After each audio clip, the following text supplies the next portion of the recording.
C'est comme ça chez moi, je commence toujours comme ça.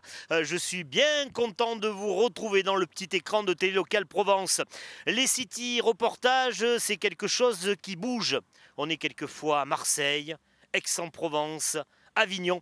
Et nous voilà qu'on a pris l'autoroute pour monter dans l'arrière-pays provençal, direction ce beau département des Alpes de Haute-Provence et pratiquement sa capitale, en tout cas sa capitale économique, Manosque. Nous sommes à Manosque où du 24 au 27 avril prochain, notez ça, hein, va se dérouler ici un événement important du calendrier des festivités et des manifestations manosquines, ce qu'on appelle la foire de Manosque ou l'Eurofoire de Manosque. Et j'ai à côté de moi le big boss de tout ça, Pierre Albertini. Pierre, bonjour. Bonjour, heureux de vous avoir une fois de plus. Hein. Vous avez fait le voyage, surtout qu'on a du beau temps, c'est vraiment la Provence, sa véritable image. Bon, on se connaît, moi aussi je suis bien content, Pierre, de vous retrouver. Vous êtes pratiquement un ami. Vous l'étiez précédemment lors de Télé Locale Provence, on peut le dire. Il l'est maintenant avec TV Sud Provence. Rien n'a changé. Rien n'a changé, on est là, toujours les mêmes.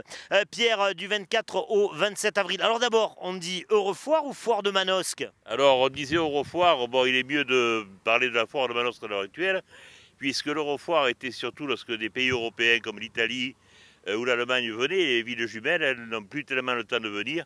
Donc on m'a demandé d'enlever cet euro là qui n'avait plus lieu d'être en fait. Mais ça n'a pas d'importance, l'important c'est de venir à la foire. Il vous l'a dit, hein, c'est de venir à la foire. Pierre, cette manifestation, évidemment, hein, pour s'adapter au goût du public et aux exigences commerciales nouvelles, elle a changé, elle s'est transformée, elle a été un petit peu plus bas, puis elle a été à Drouille. Et voilà maintenant qu'elle se porte autour et dans la salle Osco Manosco.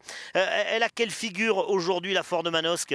Elle a plus une figure de grand salon que ce qu'elle avait il y a X années en arrière, dont vous parliez, où c'était véritablement un thème de foire avec un ensemble d'exposants qui correspondaient totalement. Je veux dire, maintenant la foire elle-même, avec Internet ou autre, on connaît tous les produits, on ne vient plus découvrir véritablement tel qu'on le faisait avant.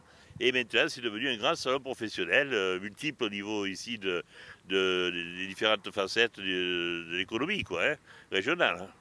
Pierre, vous l'avez dit, avec aujourd'hui Internet, le fait qu'il n'y a plus véritablement d'opération foire, on ne vient plus faire l'affaire à la foire. C'est facile d'organiser ce type d'événement?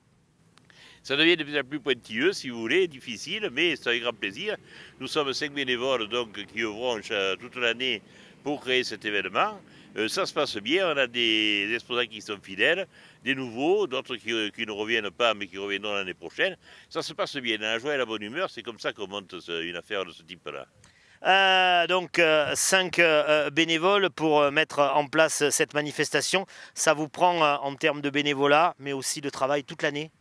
Pas toute l'année, disons, hein, mais environ 8 mois, quoi. Ah, c'est quand même pas mal. Oui. Pas à temps complet non plus, hein, chacun. On est tous retraités à la limite pour te dire ce type de. Donc ça demande véritablement à fond 4 ou 5 mois, quoi. Alors Manosque, je ne l'ai pas dit, mais je l'ai presque dit, c'est le poumon économique des Alpes d'Haute-Provence. Et c'est pas que d'être désagréable à l'égard d'autres communes, comme dit, mais c'est la vérité, c'est le poumon économique. Il faut que Manosque ait une foire comme celle-ci, c'est important. Et c'est indispensable, je crois, parce que c'est irremplaçable.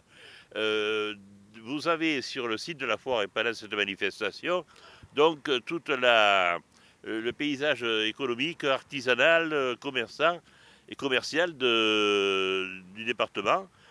C'est multiple dans le sens où on retrouve par exemple ce qui marche fort sur Manosque et dans certaines parties des Alpes de Haute-Provence, la partie habitat, construction. Donc nous avons une forte mobilisation de ces entreprises-là. Bon, on y trouve le secteur automobile, on y trouve beaucoup de choses. À l'heure actuelle, nous avons, pour vous donner un programme, conforté un secteur que nous n'avions pas jusqu'alors et qui est important pour nous, ce sont les produits du terroir.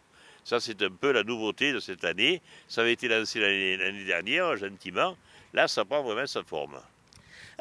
Comment cette manifestation, comment cet événement, Pierre Albertini, est-il aujourd'hui financé?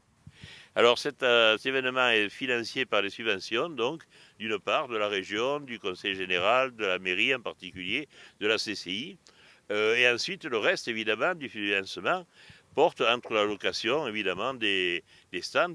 Il est évident qu'avec ce type de salle que nous avons, ça reste un salon vraiment agréable et de bonne composition. Les stands sont beaux, c'est quelque chose de bien présenté, quoi. Et puis vous avez Pierre avec ce beau joujou qui est la salle Osco Manosco. Derrière, on voit quelques images là. Vous avez un bel outil pour travailler. Oui, tout à fait. Là, c'est vraiment un changement tout à fait formidable, puisque c'est vrai que là aussi, voilà la progression de la foire de Manosque. Autant nous étions en campagne pratiquement jusqu'alors, et puisque le parc de Drouille ou l'esplanade Saint-Joseph a eu une certaine époque, là maintenant on est dans du bâti, on est dans du convivial.